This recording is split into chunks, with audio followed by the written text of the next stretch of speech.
rather hot. Oh, thank you, Tabitha Pascoe. We are live. Thank you for saying I look hot, which is important because we're talking about relationships today.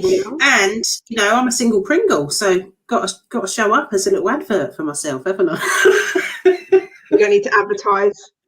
Men can smell your pheromones for miles. Spray while they run. Spray while they run. Like, woo! She's a lad to handle. So this is a sign for you who have just started watching this stream that this may not be like other interviews that I have. So without further ado, probably not. It's highly likely that it won't be, but it'll be fun. We can promise you that. Definitely. So I would love, oh my God, Tabitha absolutely is one of my most favourite people in the world. And what I can say before I introduce her properly is, especially in the last 2 years, if it wasn't for Tabs, I mean, I'm a hot mess at the best of times, but if it wasn't for Tabs, I don't know, I'd be a little hot mess puddle. So yes, I have a lot of gratitude for Tabitha, and what she is the most incredible coach. No, she's not. She's the most incredible coach. I'm not even drunk, which is it's like 11 o'clock on a Saturday morning. So she's the most incredible coach. She's the most beautiful person. And one of the things I love about Tabs is like she is so amazing. She's built incredible boundaries. She just gets people like no other person. And she's sort of like she's not like as brush and bold and as mouthy and as common as me. But what she does is she's got amazing ear holes, and she'll listen and watch and reflect, and then she's just like bam, and you're like, how does she get that about me? So she really gets people and understands and cares about helping them. So it is my absolute honour and privilege to introduce the wonderful Tabitha Jane. Hi. So good morning, Tabs. Happy Saturday. So for those people, happy Saturday to you, darling. So for those people who don't know you, can you tell them like a little bit about yourself, like where you started, what you're doing now, and all that's in between? Yeah. How long we got? So you want, baby, as long as you want. I retrained as a coach 10 years ago, and I fell into business coaching because of my previous experience. But I used to see women in corporate and I'd think, why do they have to be so bitchy? Like, why do they have to be so masculine? Not that I really understood what masculine and feminine was at that time. I just saw it and I just thought, surely if you were just you, things would work a lot better. And I got introduced to this company called Damsels in Success, which is where I met you. And yeah, I launched a personal development group for women. And, you know, it didn't go very well in the early days, partly because I wasn't me. Yeah, I was trying to be everybody else. I was trying to model other people rather than really stepping into who I am. And who I am is a cheeky little minx. I was trying to be really professional. I mean, don't get me wrong, I like professional, but I just put so much pressure on myself to be this like professional person whose life was perfect. I mean, Jesus, no one's life is perfect. I've coached some women that on the outside you would think they had everything. You know, you'd look at them from the outside and go, they've got it made. And I'll let you into a secret. They haven't. Like no one has, right? I mean, we're at different levels in our journey, of course, and different experiences, but ultimately, we've always got stuff. We're always unpacking stuff. There's always new layers. I mean, Jesus, I thought I was the most self-aware person. I am very self-aware, and it's like I didn't think I could grow anymore. Yet, bang, something else happens, and there's a whole new level that you didn't even know. So anyway, that was that. Did that, great. Started to get successful, and 5.5 years ago, my husband, who I'd been since uni, been together 17 years, I idolized him, like, and just fancied the pants off him. That never went away, still hasn't really. And yeah, he changed, like something changed with him. And I went to this Be Love conference, this retreat, and I learnt on that weekend that I needed to really express how I felt, and I needed to be vulnerable. But I was so terrified of losing him. And it's now something that I call a courageous conversation. I've labelled it as a courageous conversation. I needed to have one of those with him about our marriage. And I got home, and you just kind of slip back into life. And I thought, oh, you know, it's not so bad. It's okay. And then 6 months later, he'd really changed. And one fateful night, after a kid's party, he was going to bed at like 7:30, and I was just like, what are you doing? Like, what's going on? And I did half expect him to tell me he might have had an affair. But in a way, what he said was worse, which was, I don't love you anymore. I was like, I was like shocked and devastated. And for anyone that's felt any level of heartbreak, and I've only felt it with him and when my mum died, it's like a physical break in my chest. I felt this pain that I cannot even describe how that felt. And you know, it was just bloody awful. And then I kind of, with all the personal development I've done, I kept going, and I used a lot of gratitude practice, hence being tattooed on my arm. And that really saw me through. And then about 2 years later, my dad got diagnosed with lung cancer, and then my mum suddenly died, and then my dad died 9 weeks later. So in a relatively short period of time, I felt like I lost my whole family. So I was orphaned. I was an orphaned person. And I think I just lost the plot. And even though I had the most amazing people around you being one of them, you know, I had so much love, yet I felt so alone. And I'm sure anyone watching this has probably felt that at some point in their life, regardless of what's been happening. Hey, matching mugs. Oh, yeah, look. And I do use humour a lot to mask my sadness. Yeah, so it was a really, really rough time. And I then went and actually parked my business, went and worked for another coach, run his business, and that was all fine. And then a year ago, I thought, you know what? I need to be back doing what I do really well, which is empowering women, because I'm now in a much better place. And I actually spoke to you, and I was like, I don't want to do business coaching anymore. Like, what should I do? And you were like, well, why don't you do dating after divorce? Because you have done so much of that yourself. You're an expert. So this is your fault. So actually, hang on 1 second. Sorry, I'm busy. So yeah, I've been really thrown off now.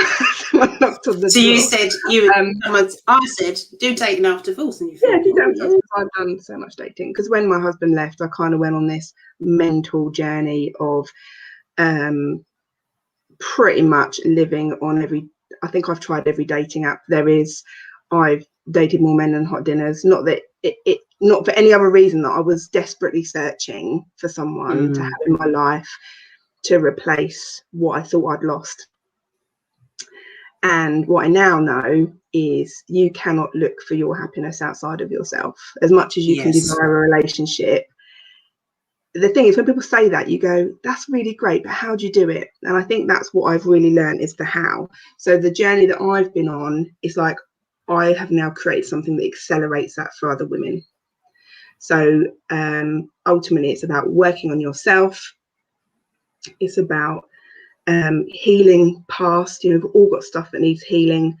I also do something which is reveal your unconscious self-sabotage. So we make this very destructive decision in our early childhood. It's a bit mental.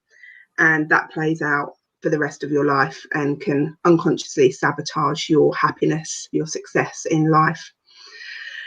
So yeah, I do that. And then I do a lot of the work in terms of getting women into their feminine power, saying no instead of yes. You know, so many women say yes to things and then feel resentment for it.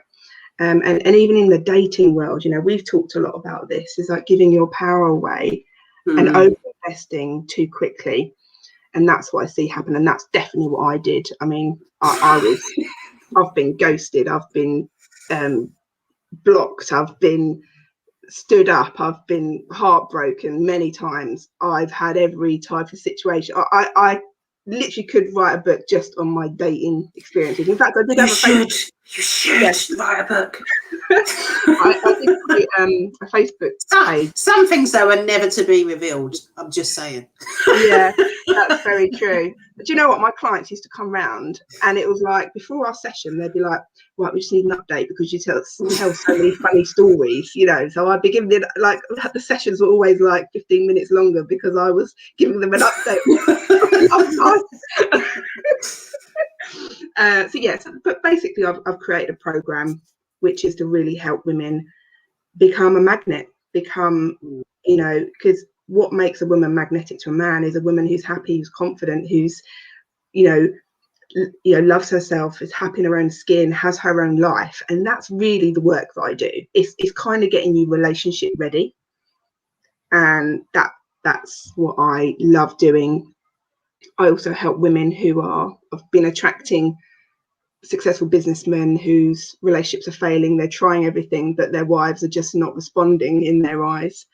And then I help the wives because they're lost, they're disconnected, and it's nothing to do with the partners. Usually it's all their own stuff, but until they work through that, they can't really articulate that with their husband. You know, men are from Mars, and they are very logical, and they are very modal, and they just want to fix the problem. And sometimes you can't fix something when you don't know why it's broken. And that's really what I do, is I help you dig deep and go, what is actually going on? What are causing all of these patterns in your life to keep playing out, so that we can stop it and get you into in a better place. And also so that you're going to be less triggered when you're in a new relationship. There's a whole nother, you know, you know, a few of my clients now are getting into new relationships, and they're, you know, it's like there's a whole new level of coaching now, which is how do I now be in a relationship and, you know, be successful and still say my power when I finally have what I want, and not be lost in that. So yeah, that's what I do too. And couples have started to attract couples too who are struggling maybe in their communication, or they're just triggering each other and they don't really know why, and they're not quite sure how to move forward, and they're stuck, but they love each other and they want to be together. So that was a bit of a long story, but that's what I do. I love it. And it's so important. And I think, you know, for me, it's all cyclical. I think whether we talk about self, whether we talk about relationships, whether we talk about business, like a lot of us get stuck in there, like, you know, and we've been talking about this recently, the overthinking about everything. I'm a massive overthinker. Like, my brain is like mental. Every woman is. We all are. I have not met a woman yet that isn't. And we forget, but what that does is that leads us to a lot of questions. Like, it could be, what did I do wrong? Why is that not person telling me what I did wrong? Why aren't they contacting me? Why aren't they doing this? Why did they do that? Why did they stand me up for a date? And all of that stuff, right? But I think the key for me I'm not a prolific dater, like, because I'm too fearful. Just being absolutely honest, I am. But I think the thing I've learned about humans is that, you know, you can never be in someone else's brain. You're never really going to know the answers of why anyone does what they does. And that could be, you know, in relationships or business. So almost thinking that way is pointless, because, and what you said is really important. The only thing that we can do is work on ourselves, and that it's valuing ourselves, understanding we're enough, loving ourselves, having the appreciation for ourselves, owning the fact that I would use I'm the prize, you know, like owning the fact that we are the prize. And then when those situations do happen to you, you can go inwards and understand that, do you know what, you're right. And for me, you know, it takes me a while because I overthink, get sad, have a little cry, you know, like eat a tub of Ben and Jerry's or whatever, and then and then I remember actually no, like there's a reason these things happen, and it's probably because that situation wasn't right. Or A, I would have probably wanted to do something about it, or C, it wouldn't have happened that, or B, it wouldn't have happened that way. So I think what you've said is a really important distinction to remember. It's sort of like a fruitless, pointless waste of time to worry about what someone else is thinking, doing, feeling, because we can only know truly what's going on with ourselves. Yeah, exactly. And you know, we talk about stand on your own page, like we just, you know, why did he do this and why did he do that and what happened then and it's like no, get back on your own page, stay in your own power. Funny enough, I had a client last night, and she's kind of in that, just met someone, she's done a lot of work in the last 4 or 5 months, she's done amazing, and she's really shifted, like literally changed her life. And this guy was on the phone to her for 2 hours, like he'd rung her after a date, and yeah, they're on the phone. So she was really tired, and he had his kid's birthday party the next day. And so she said to him, oh, you know, you need to go to bed now, because, you know, you need to be awake and you need to be okay, because you're going to be running your daughter's birthday and you're going to be doing this, you're going to be doing that. So, you know, we need to finish the call so that you can go and do that. And I said to her, can I just make like one little distinction? And she said, what? I said, actually, that's not powerful. The real power is you saying that you're tired and that you need to end the call because you need to get your sleep. Oh, and he does, obviously, because he's got stuff to do tomorrow. But the focus is on her, not on him. And she was like, oh my God. She was like, I thought I'd nailed this stuff. I said, no, it's a journey. It is such a journey. But like, stay off his paper. You know, if he's talking about having controlling women in the past, and I know that she's not controlling, that's still an element of control. Of course it is. But no. What the truth is you needed to go to bed. You were tired. So say that. Be honest. So yeah, just another little. There's examples all the time. Absolutely. Absolutely. So I've got a question for you, because this comes up a lot, and funny enough, like a lot of people this week on interviews have talked about vulnerability and showing up as yourself. So I'd like to know is like, what was the distinction that made you go, do you know what? I really want to enter into this dating world, and were there any, like, what was the thing that made you want to do it, and was there any hesitation or fear to doing it, and how did you get over that? So I was absolutely driven by my lack, which is what I teach women not to do. It took me a while, and that's why we accelerate it for other women, so they don't make the same mistakes I did. Absolutely, yeah. I was just absolutely fueled by needing to fill that gap. I was going to say hole, literally. Anyway, sorry, I can't help it. I know it's Saturday morning. I can't help it. Whatever. So yeah, I just and I do have a high sex drive. So I mean, the two together were like pretty much a lethal cocktail for dating, because it made me way too available. But even though I kept getting hurt and attracting unavailable men, I mean, I sat there one day going, okay, I'm really self-aware and I know I create my own reality. So if I keep attracting men that are unavailable, and by the way, the universe came up with lots of really great examples for me. You know, from being emotionally unavailable, from being physically unavailable, like having someone too busy, having someone who lives too far away. These are people I liked. I mean, there was one point where I met this guy, I was dating him for like 6 weeks, and he came one night for dinner and he said to me, oh, I've had some news. It is good, but I'm a bit worried about telling you. And I was like, what's that? He goes, well, he was an archery coach, had lots of interesting people actually. And he'd been asked if he would go and coach the Sri Lankan team for the 2020 Olympics in archery, which then meant in 3 weeks' time he was going off to Sri Lanka. And he's like, we haven't been in a relationship long enough for me to not take this opportunity, which is a fair enough comment. But I was sitting there going, are you having a laugh? You know, like, seriously? I was like, what is it about me? You know, what is it about me? And what I absolutely know to be true is vulnerability is about opening your heart, even though you might get hurt. And I think that's what a lot of people struggle with, is like, I've been hurt in the past, but even though I knew that consciously, unconsciously, I was definitely still so hurt by what had happened. There was a conflict. There was an incongruence in me, which is, you know, I talk a lot about being in alignment, and if there's incongruence in you, you're not going to attract that person. And so I still had a lot of incongruence. So it was getting into my feminine energy. It was getting into a good place. And the last thing that shifted for me is one of the things I found out about myself is my drive. Oh, I've got to plug myself in. My drive to find a relationship was because I didn't actually like living on my own. Sorry, hang on. No, you're all right. My partner loves unplugging my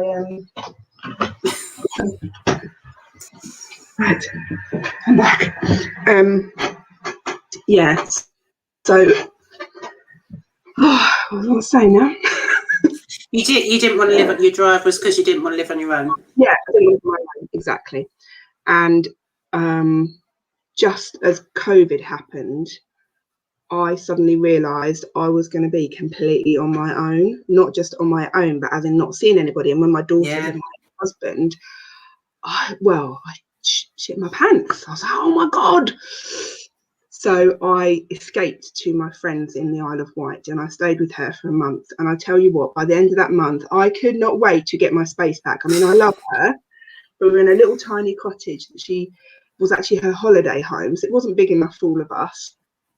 And I was sleeping on, you know, a black bed on the floor in the lounge. We had the kids. You couldn't watch anything that wasn't kid friendly. You kind of run out of stuff when they're like 9. And I was like, oh, and just that, you know, you have to be very mindful of other people because you're living with them, and the kitchen and the food and just everything. And I literally got home and I think I kissed my whole house. I was like, oh, I'm so pleased to be home. I'm so pleased that I can watch whatever I want on Netflix. I can watch it. And like, my daughter went away for 3 weeks and I was on my own for 3 weeks. And if anyone has been on their own in lockdown, completely on their own, they know what that's like. And yes, obviously I spoke to people, but it's not the same as having physical contact. And yeah, I mean, I just loved it. I enjoyed it. I leave that washing up. I don't need to wash it up because there's no one here to moan at me. And it was just kind of, I think that was like the final piece that shifted before I met Paul. Is I was like, I'm okay on my own. In fact, I really enjoy it. Yes, I want a partner, but this is really cool. So when you find out what that thing is, what those things are, and you make peace with them and you actually enjoy them, that's when you start attracting what you want, because you're not in the lack. You're not focusing on the lack. Absolutely. Yeah. It's just a nice addition to your life that you quite like. Yeah, absolutely. Yeah. And I think that's a great place to be, because no one wants a needy person, a man or a woman, you know, do they? No, exactly. And no one wants that. Yeah, so I don't even know if that answered your question. It does. So what was the light bulb? What was the turning point when you decided to make this into a business? I was running a weekend event for Will called Unlock Your Potential.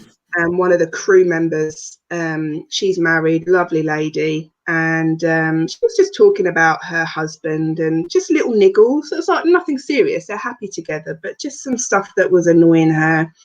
And I just started to explain the difference between men and women, and how he's modal and how she's diffuse, and how how men don't see stuff like that, and like how her communication can come across as criticism and how men deal with that, and then how she's being triggered by that, just kind of in my head like normal stuff. And she looked at me and she went, "Ooh, you should do this." And I was like, yes, I've been doing it for a long time. I'm not doing it at the moment. Like she said, "Oh, you'd be really good at this." I was like, "Yeah, I am really good at it." And then we were doing a group exercise, and one of the ladies put her hand up, and I went over to help her, and she's like, "I'm really struggling because basically my husband's a complete git, and you know, I don't know how to find gratitude for him." And of course, what have I done? Loads of practice of gratitude. So I helped her through that. And then there's a couple of other things that happened that weekend, and I just thought, I definitely felt like the signs were there. Like I was being given that you need to be doing this. Lots of people need your help. And that's when I made the decision that actually I was going to start building a business really focused on relationships. And, you know, I have a group called the Relationships Redefined Lounge, and it is about redefining that relationship with yourself so that you can have a different experience in your intimate relationships.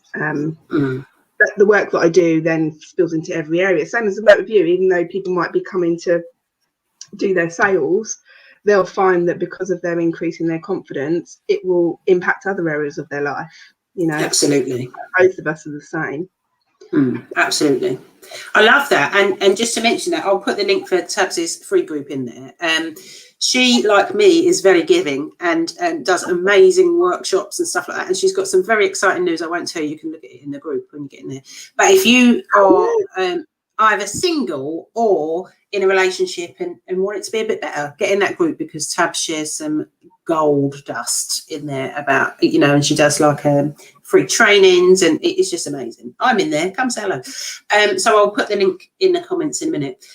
But yeah, I think what would you say to anyone who has been getting them signs, Tabs, and people say to them, you know, I'm really good, you're really good at this, you should do that, but a bit hesitant to take the action? What would you say to them? Good question. I tell you're a coach. Well, actually, no, you're more of a mentor consultant. Yes, consultant. I think you need to check in with yourself, because when you feel a calling to do something, I have found it like it was so strong for me.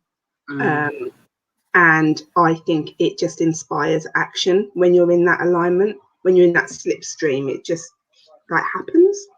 Yeah. So in terms of hesitation, I think it's just understanding, what is that hesitation? Is it just because, you know, you haven't done it before, you know, so you need practice, because that builds confidence? Is it because you're scared of failure? Is it because you're scared of succeeding? Is it because you're scared of being judged? You know, these are the common things that people fear when they want to step out and do something different, or in business. So I think it's just understanding, and obviously the best person to come and talk to is you. Oh, thanks. You know, because you're very good at listening to someone, and we're calling bullshit. You're really good at that, and just going, nah, that's not true. What's really going on? Like, everyone gives that first answer, which is that surface level, and even they might not realise that's rubbish. No. Oh, Tabs has blacked out momentarily, but I'll just fill for the moment while we've got a spinny wheel there. Yeah, I think it's really important what Tab said, is like sometimes I think the unconscious is a tricky little bugger, in that you sometimes don't realise that you're actually self-sabotaging. And I do it all the time. So you might think, you know, you might have reasons, or what feels like very valid reasons or excuses not to do something or not to take action. But 9 times out of 10, I'd say, is your subconscious stopping you, because your subconscious is amazingly clever. And it's not an evil thing. It's not like we should beat our subconscious and F you subconscious. It's trying to keep you safe. It's trying to keep you away from something that might cause you harm or danger or hurt or whatever. So it's like, Tabs is exactly right. You need to check in and go, is this really true? You know, and I'm a great believer in that if you feel fear or you feel overwhelmed about something, or you're worried or nervous about something, then you've just got to say to your subconscious, is all right, we'll give it a go. I'm sure we won't die like you're telling me. So I was just saying, Tabs, that, you know, what you're saying is really right. Is like, if you feel hesitant, you've got to understand it. And 9 times out of 10, it's your subconscious just trying to keep you safe. So when you understand, you're empowered straight away. Exactly. Sorry, my laptop turned off. Maybe it's telling me to shut up. It's time to go. So I think I've done an excellent job of filling there. You'll never know because you didn't see it. But what would you say to someone who's thinking, like, talking about hesitance, like someone who's thinking, you know, I really want to increase my sales, I really want to get better in business, but, you know, I don't know how. I'm plateauing maybe at a certain income level and want to do more. I've tried everything and nothing's works. You know, like, why would you tell people? Because I know, you know, we're very good friends, but also you've done a bit of work with me and we help each other out and stuff. So why would you say that I would be the person to help them to do that? So I just want to go back. Yes, we are very, very close. But when I worked with you, we didn't have that level of friendship. So it was more client coach or client mentor relationship. Yeah. And I'm going to share some stuff. So I used to visit other people's meetings, and I loved Nat, and I used to go to her Bexley Heath meeting. And I used to sit there and I'd be like, she's so good. I have a little bit of I probably had a bit of a girl crush. You probably don't know that, actually, but yeah, I did. I don't know that. Yeah, I was like, oh my God, she's so good, because you oozed like confidence, like you oozed that. Like, I wanted some of that. I was like, if you could just bottle that and put that intravenously into me, I'd really like something so much. And you were just, I think I just liked your directness. You know, there was just no BS. You know, you weren't pretending to sell to people. You're like, no, I do want you to sign up because actually this will really work for you. You know, I liked it. I appreciated the honesty. But it was coupled with love. You know, it wasn't, because I have seen people, and we talk about being honest and calling people out. I still think you've got to do it with a level of empathy. You've still got to do it with love, you know, and I think you just got the balance really good. It was a really good balance of the two. And I can't even remember. I mean, I'd invested a lot over the years, but it was still quite early on in my damsel days. So we're talking, I don't know, like 2014 or something. It was before Steve left. And I remember thinking, crikey, it's quite a lot of money. You know, I thought, oh, you know, it was quite a lot of money per month to work with you one-to-one. And I was like, and this is when I said to you I didn't do very well at the beginning. I didn't. I really didn't. And I thought, I need her. So I signed up for your one-to-one. And I remember, I think it was like a day we'd have together in Herne Bay. And I'd drive down, or Whitstable, and I'd drive down from Essex, and it was kind of like my day, and you'd be there with your flip chart. And I think I remember having issues around some of the clients, kind of ditching clients that weren't serving me, and I think what I loved about you is just sometimes you've just got to effing do it. You know, we can talk about it, we can procrastinate, we can say we're not confident, we can, you know, but sometimes you've just got to do it. And what you were very good is making me just do it. And because I was paying, because I was investing the money, I was like, well, I can't invest this money and not do it. Like, that was madness. So I did. I used to just go, right. And you'd set me my tasks and I'd be like, right, I'm just going to go and do it. And I did. And I'm pretty sure I made my record sales at that point then when I worked with you. Yeah, so that was definitely why I worked with you, because you held me accountable. One of the things you did do, which ironically, again, you won't know this, you did for me then, but has only really landed with me now. So her work goes on forever. I remember doing this flip chart, right? And she was like, because I was doing business coaching, so she was like, right, if you were to just quickly off the top of your head do like a process, like what would it be? I remember this well, yeah. Right. And she looked at me and she went, Tabs, that is so corporate and so boring. No one's gonna buy that. And I was like, oh my God. I was like, well, I used to be a HR person, so I'm used to writing contracts. So it's cold and not me.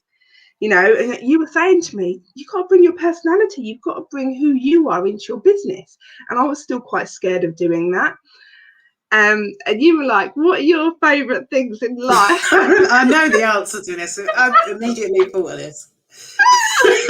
And I was like, food, and sex.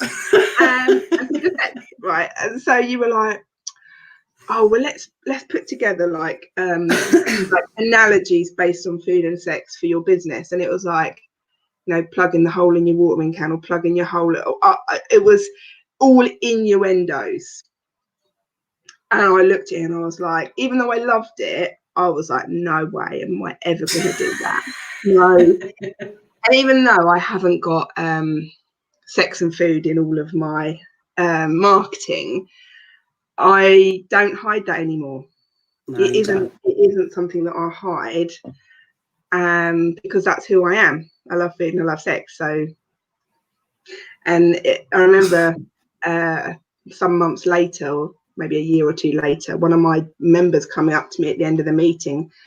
She said to me, are you all right? And I said, yeah. And she goes, well, we've gone a whole meeting and you haven't mentioned sex or said the word fuck once. And I was like, oh, I'm letting the side down. So, you know, one of the things you do is you're very good at going, well, who are you really? Who's your true authentic self? And how can you bring that into a sales process? So rather than it being like this is how you do it, this is the process, you have to model it. You don't. You go, right, who are you? What are you selling? What, you know, what's your style? And you tailor that to the person in a way that's really authentic. So it's not creepy, it's not icky. It is professionally helping people to buy and being confident to ask for the money, because that's a big thing. We kind of go around the houses. I mean, I'd have conversations and I'd be like, yeah, so yeah, if you want to work with me, yeah, you can. Yeah, I'll speak to you later.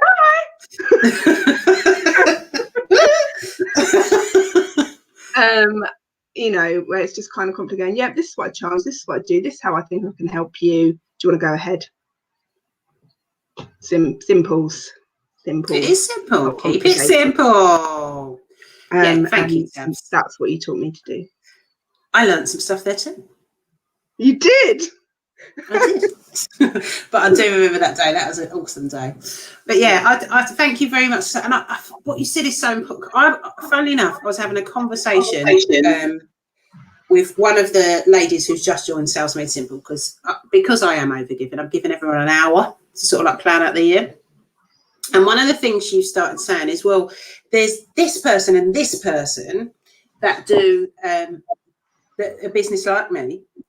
So I can just do one of them. No, you cannot do that model. No, you can't. You can only be you, because if you try, and this is a commonality, it doesn't matter. I'm very flattered that you had to go across it, but no one is me, right? You don't want to be me. You want to be you. And I think the thing is like, you won't resonate with anyone. If you're trying to be someone you're not, A, you won't resonate with anyone because they can't connect. And B, it's bloody exhausting trying to be someone you're not. That's why I did sales, because I was trying to be you, I was trying to be Julie, I was trying to be Lucy, I was trying to be everyone but myself. Yeah, and this is the thing, is like, this is why I bang the drum about being the prize all the time, because that is the first step. And it's the same in dating. And like you mentioned, Julie, we're going to be doing a clubhouse soon. It's coming out, so watch out for that, babies. But it's and that's all going to be about self, relationships, and business. But it's with the commonality, and we were talking about this yesterday, is that, you know, you have to own who you are and really appreciate who you are, because until you do that, you can't really truly have authentic, real that's another word we use, when it connection with anyone. You can't, because they're not if you don't allow people to see you, then they don't. You know, they've just got this. And what happens is like, obviously, the more you get to know anyone, be that, you know, friends, relationships, clients, you know, if you project yourself as someone as you're not, when they get on the inside and you get to know them better, they're going to be like, this is not what I bought into. You know, so it's like, it's bad for you for so many reasons. And my main mission in the world really is, my global mission, and I will try, I can only do so much as I can as one person, is to help as many people realise as possible as I can that they are enough. You know, like, you're absolutely amazing as you are. You know, and even if no one pays to work with me, I hope that what I'm putting out there helps people to realise they are absolutely amazing just as they are. Are they perfect? No, but no one is. No. So just go out as you and be perfectly imperfect. And even if that's just for you, that's going to give you such a sense of freedom and empowerment. Yeah, exactly. Yeah. And I think that's the commonality we all have, really, isn't it? Yeah. So I'm going to say we've been 42 minutes nearly. I know. Oh my goodness. Yes, I better skedaddle. So thank you so much for joining me, Tabs. And, you know, if you've got any questions or comments, let them below. I'll pop Tabs' group in. And, of course, if you want to book a call with me to find out more about Sales Made Simple and how that can help you, most importantly, own the fact that you're a prize and increase your revenue, hit me up, baby. All right, have a lovely rest of your Saturday. I will do. See you later.